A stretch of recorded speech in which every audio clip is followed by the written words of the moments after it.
சில நேரத்தில் நாம நிறைய பேருக்கு ஜெபிப்போம், அவங்களுக்கெல்லாம் அற்புதம் நடக்கும், நமக்கு நடக்காது. இப்படிதான் அது உண்மைத்தான் நம்பி இருக்கிற அந்த பாடல் ஆண்டவர் தரும்போது, அந்த பாடல் எனக்கு கிடைச்சதை பிள்ளை இல்லாத இருந்த காலத்தில் ஒரு வார்த்தை கேட்டு ரொம்ப உடைக்கப்பட்டு எனக்கு ஆண்டவர்கிட்ட போய் புலம்புறேன். டி மைனர் எனக்கு நான் இந்த பாட்டு எழுதணும்லாம் போய் உட்காரல. நான் எனக்கு அழணும், ஆண்டவர் சமூகத்தில் போய் அழணும், நல்லா அழணும். நானும் என் ஒய்ஃபும் சர்ச்சில் போய் உட்கார்ந்துருக்கேன். நான் போனது செய்தி எடுக்கிறதுக்காக. ஆனால் எனக்கு செய்தி எடுக்க வரல. நான் கீபோர்டு எடுத்து வச்சுட்டு சரி கொஞ்சம் வர்ஷிப் பண்ணலான்ட்டு அப்படி இருக்கிறேன். அதுக்கு முந்தின நாள் ஒருவர் கேட்ட கேள்வி என்னை ரொம்ப உடைச்சி, அந்த உடைவு எனக்கு தாங்கலை. அவருக்கு முன்னாடி அழ முடியலை எனக்கு. அப்படியே அந்த அழுகை அடக்கி வச்சுட்டேன். அடுத்த நாள் சர்ச்சில் போய் உட்கார்ந்தது அது எனக்கு நினைவு ஓன்னு புலம்புறேன். புலம்பி புலம்பி புலம்பி என்ன கேட்குறேன்னா, ஆண்டவர் எனக்கு நீங்கள் பிள்ளை தரமாட்டீங்கன்னா தரமாட்டேன்னு சொல்லிடுங்க, இல்லை பிள்ளை தருவீங்கன்னா அட்லீஸ்ட் ஏதாவது ஒரு அடையாளத்தை காட்டுங்க. ஏன்னா என் சரீர கண்டிஷனும் என் மனைவி சரீர கண்டிஷனுக்கும் வச்சு பார்க்கும்போது எங்களுக்கு பிள்ளை பிறக்கிறதுக்கு சான்ஸே கிடையாது.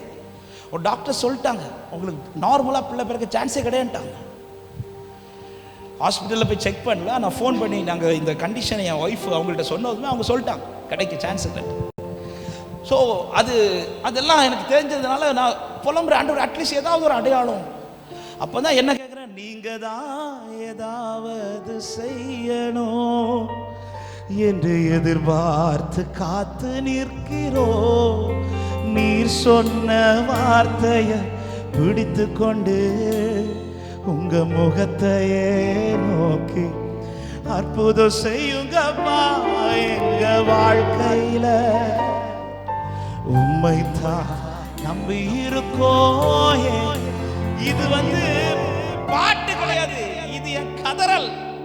நான் அழுறேன், இப்படி அற்புதம் செய்யுங்கப்பா, அற்புதம் செய்யுங்கப்பா. ஆண்டவர் அது ஒரு டியூன் போட்டு அப்படி பாட வச்சிருக்கிறார். எனக்கு இது பாட்டுன்னு தெரியல.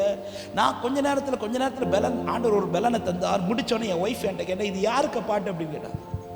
நான் சொன்னேன், எந்த பாட்டுங்க? இப்போதான் நீங்கள் பாடினீங்களே அற்புதம் செய்யுங்கப்பா. அப்போ தான் நான் ரியலைஸ் பண்ணுறேன், என் ஜெப கதறலை அவர் ஒரு டியூன் ஆக்கி ஒரு பாட்டாக தந்துட்டார். அந்த பாடலை பாடி ஆராதிக்கிறேன், அந்த சண்டையை ஆராதிக்கிறேன். அந்த ஆராதனை நடக்கும்போது எனக்கு ஃபீல் ஆகுது, சர்ச்சில் அப்படி ஒரு தெய்வ பிரசனம் அப்படி நிரம்புது. காத்திருக்கிற சில உள்ளங்களை எனக்கு தெரியும், திருமணத்துக்காக, பிள்ளைக்காக, வேலைக்காக, இப்படி சில குடும்பங்களை எனக்கு தெரியும். அந்த குடும்பத்திலலாம் பார்க்குற அவங்களாம் உடஞ்சு அழுறாங்க அந்த பாட்டுக்கு முன்னாடி. எனக்கு அப்பவே என்ன ஃபீல் ஆகுதுன்னா, ஆண்டவர் இந்த வாரத்தில் எனக்கு ஏதோ ஒன்று செய்ய போறார் அப்படின்னு ஃபீல் ஆகுது. அப்படிங்கிற நம்பிக்கையில் அந்த ஆராதனை முடிச்சோன்னே எங்கள் அண்ணனை ஃபோன் பண்ணி, அப்பா அண்ணே ஊரில் எல்லாம் வெளியே இருக்கிறாங்க, ஜான்சாமனை ஃபோன் பண்ணி, அந்த பாட்டு யாருக்குடா அப்படின்னு கேட்டான். அண்ணே ஆண்டவர் கொடுத்த பாட்டு அப்படின்னு, ரொம்ப நல்லா இருக்குடா அப்படின்னு சொல்லிட்டு பாராட்டிட்டு வச்சுட்டாங்க. நான் இப்போ என்ன எக்ஸ்பெக்ட் பண்ணுறேன்னா, இந்த வாரத்தில் எனக்கு அற்புதம் நடக்கும். இப்படி எக்ஸ்பெக்ட் பண்ணி 1 வாரம் ஆச்சு, 2 வாரம் ஆச்சு, 3 வாரம் ஆச்சு, ஒன்றும் நடக்கலை.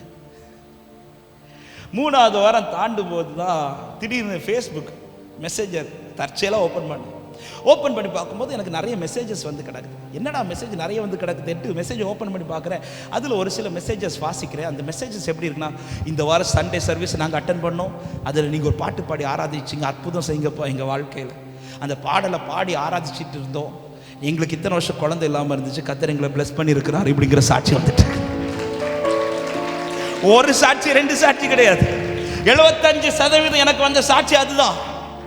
எனக்கு அதை படிக்க அப்படி ஒரு பலன்.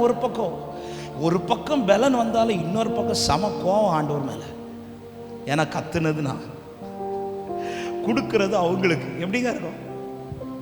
நான் இப்போ ஆண்டவர்கிட்ட போய் நிக்கிறேன், என்ன ஆண்டவரே கத்துனது நான், யாருக்கெல்லாம செஞ்சுட்டு இருக்கிறீங்க? இப்படி புலம்பிட்டு இருக்கும்போது தலையில தட்டின மாதிரி தட்டிட்டு ஆண்டவர் கேட்டார், டே இந்த பாட்டு நீ எழுதுன்னு கேட்டார்.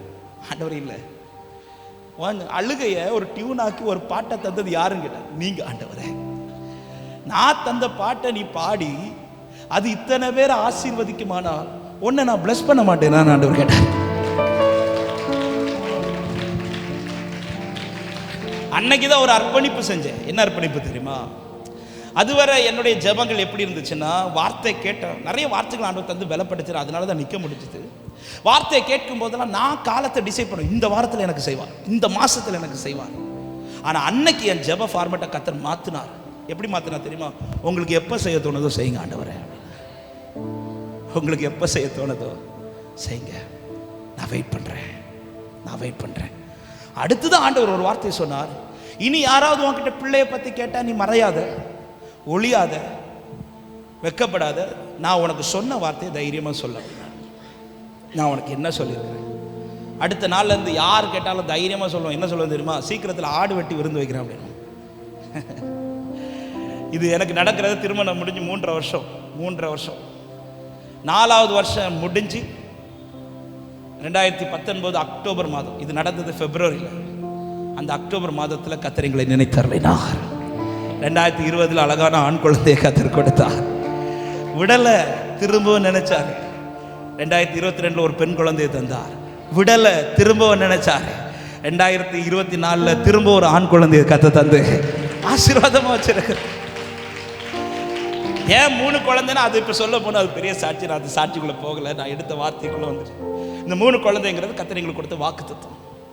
பேர்லாம் ஆல்ரெடி எங்களுக்கு தந்து அப்படி கொடுத்தார். நான் 1 போதுன்ட்டேன். ஏன்னா எனக்கு 1 பிறந்தாலே பெருசு அப்படின்னு தான் இருந்தேன். ஏன்னா என் கண்டிஷன். ஆனால் சொன்னவர் அவர்ல, நான் டிசைட் பண்ணது கிடையாது. அவர் சொன்னதுனால காலங்கள் மாறலாம், சரீர சூழ்நிலை மாறலாம், வாக்குத்தத்தம் மாறாதுங்க. எந்த காலத்திலும் குறித்த காலத்துக்கு தரிசனம் வைக்கப்பட்டிருக்கிறது. தாமதித்தாலும் அதற்கு காத்திரு, அது தாமதிப்பதில்லை. விசுவாசிக்கிறவங்க சத்தமாய் ஆமென் சொல்லுங்க பார்க்கலாம்.